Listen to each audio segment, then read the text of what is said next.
A few months ago, we posted a video about glass whimsies, which led me to a discussion about the first fully automated bottle machine. If you haven't seen that video yet, get on it. The link is below. If you have, awesome. Welcome to an impromptu part 2. Okay, so I end the glass whimsy video with a murder in a museum, and if you stay with me to the end, I will tell you about another crime, a heist in fact, and to be more specific, the first ever art heist on record.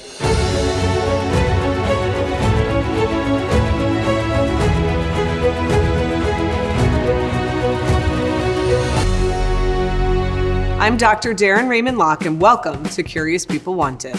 At the end of my glass whimsy video, I mentioned how the Owens Automatic Bottle Machine, patented in 1903, resulted in reduced child labor in glass container plants in New York. In actuality, it did more to decrease child labor in the early 20th century than any legislation that had been adopted up to that point in time. However, there is a lot more we can say about the bottle-making industry in the late 19th and early 20th century, and as I recently accepted into our collection 3 glass milk bottles, I ended up getting into the weeds while trying to date them. I thought I'd take all of you curious people along for that ride. I know many of us have heard stories of the milkman in all their forms and glories, but it was a legitimate job and an important one. Milk was initially delivered in cans, which were stacked upright in the back of a wagon. The wagon would stop for a delivery, and the customer would bring a pitcher or pail to receive whatever amount of milk they wished to buy. The milkman would literally ladle the desired amount into the pitcher or pail before moving on to the next delivery. While this might evoke a generalized image of a Mayberry Americana, it actually promoted pretty unhealthy and sometimes hazardous conditions. During the early and mid-1800s, a large number of milk cows were infected with bovine tuberculosis. Milk from these cows could be contaminated, and the disease spread to people who drank it. Tuberculosis was a serious issue, and as a problem was not short-lived, nor was it confined to America itself. By the late 19th century, it is estimated that somewhere between 70 and 90% of urban populations in both Europe and America were infected with tuberculosis. And of those, 80% who developed active tuberculosis died. While not all infections were due to ingesting contaminated milk, people began investigating that as a cause of spread. One paper, published in 1889 by Dr. Harold Clarence Ernst, a bacteriologist at the Harvard Medical School, examined how developed tuberculosis must be in a cow before her milk became dangerous. Transmission via milk was still an issue in the 1920s, so much so that the New York State Tuberculosis Association condemned the practice of milk delivery via cans as a major cause for the spread of TB. It should also be said that milk was a source of bacteria that caused other things like Q fever, diphtheria, strep infections, and typhoid, just to name a few. So why not just pasteurize everything to ward against not only tuberculosis, but any other disease-causing bacteria that might be in the milk? French microbiologist Louis Pasteur invented the process of pasteurization in the early 1860s. However, it wasn't for another 24 years that anyone thought that it could be applied to milk. German agricultural chemist Franz von Soxhlet was the first to suggest that. A few years later, in 1891, tainted milk was suspected of causing almost 1 in 4 infant deaths in New York alone.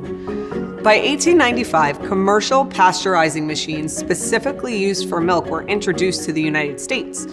But it wasn't until 1909 that any American state implemented pasteurization. Chicago was the first in that regard, with New York following in 1914. Within 7 years of passing that law, infant mortality dropped from 240 in 1,000 births to 71 in 1,000.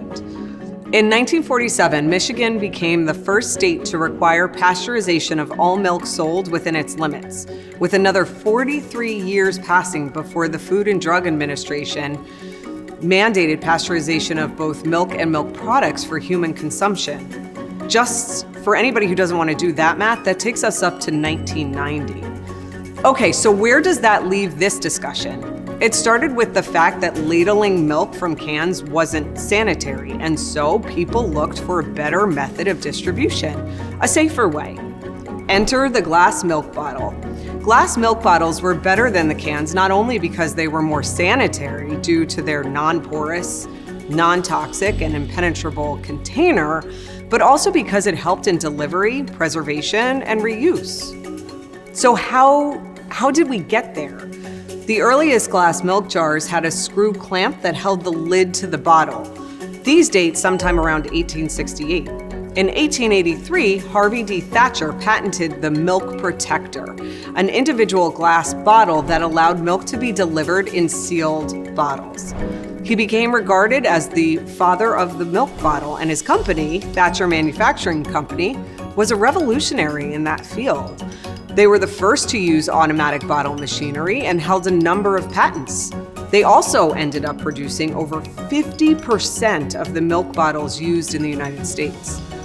Thatcher employed his brother-in-law, Harvey Barnhart, who in 1889, along with his brother, Samuel Barnhart, patented what is called the common sense milk jar, which instead of a glass closure like on the milk protector, the bottle had a ligneous disc seal which sat inside the mouth of the bottle on a small lip.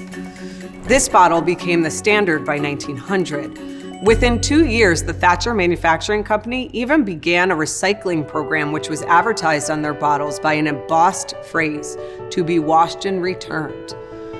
Over the next few years, a number of different bottles were patented, including the Universal Store bottle, Norman A. Henderson's Cream Top bottle, Pecora Baby Top bottle, which is just really creepy, and Cop the Cream bottle. There was so much variation that there were a few attempts at standardization, one of which was set by the International Association of Milk Dealers and Glass Containers.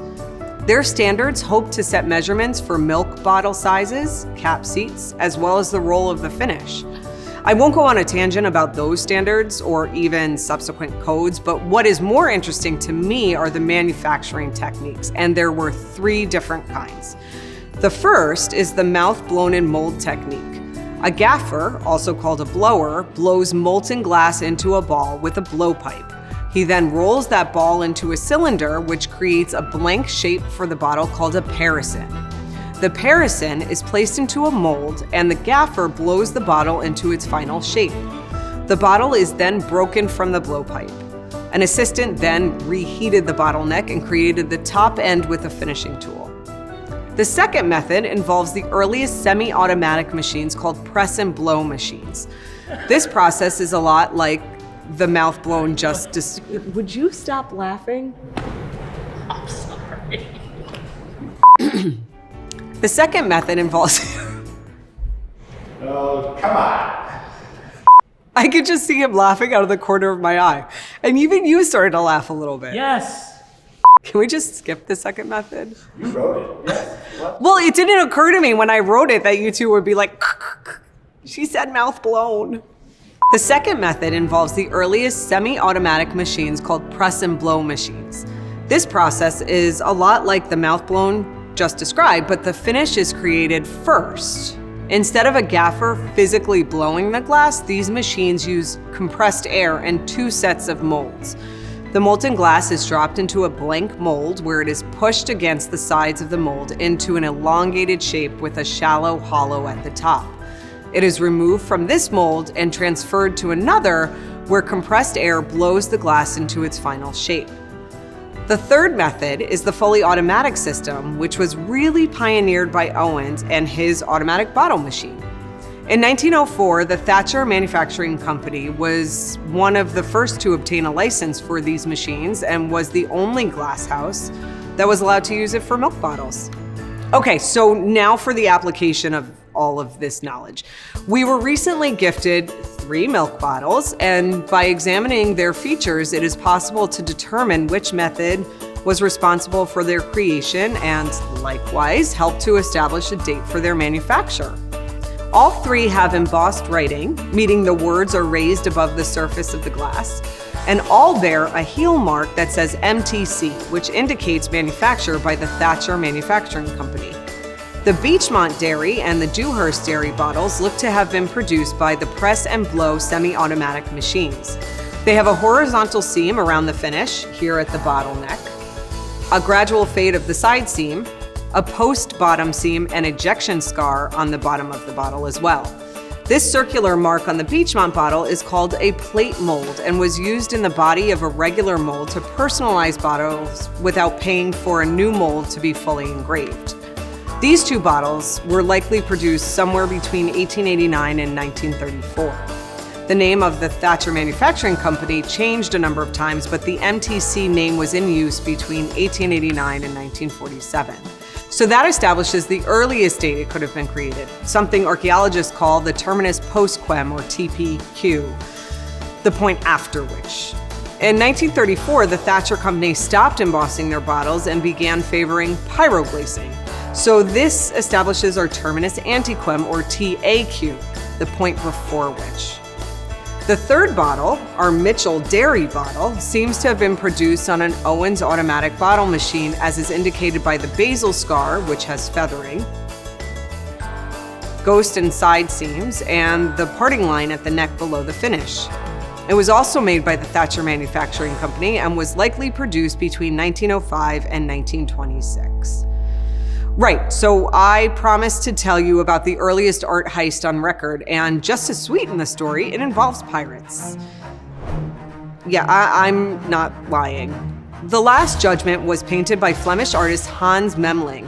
While research of this painting has unearthed some interesting findings, including multiple underdrawings by more than one artist, it is generally believed to have been commissioned by an agent of the Medici Bank in Bruges, a man named Angelo Tani. Tani is shown in prayer with his wife when the triptych is closed. In 1473, this painting was placed aboard a ship, a galley called St. Matthew, which was bound for Florence, Italy. While sailing across the North Sea, the ship was boarded by Paul Benecchi, who some regard as a privateer, while others call him a pirate. Benecchi took several things from the ship's cargo, including the painting The Last Judgment, and returned to his native Poland, where the painting has remained since. It was on display at the Basilica of the Assumption before being moved to the National Museum in Gdansk, Poland in the 20th century. The matter of the seizure of property was referred to the papal court, but the painting was never returned. Interestingly, England was at war at the time with the Hanseatic League, a commercial and defensive coalition between Central and Northern European merchant guilds and towns. The seizure was claimed in the papal court to be a legitimate act of war. Needless to say, Italy still wants the painting back.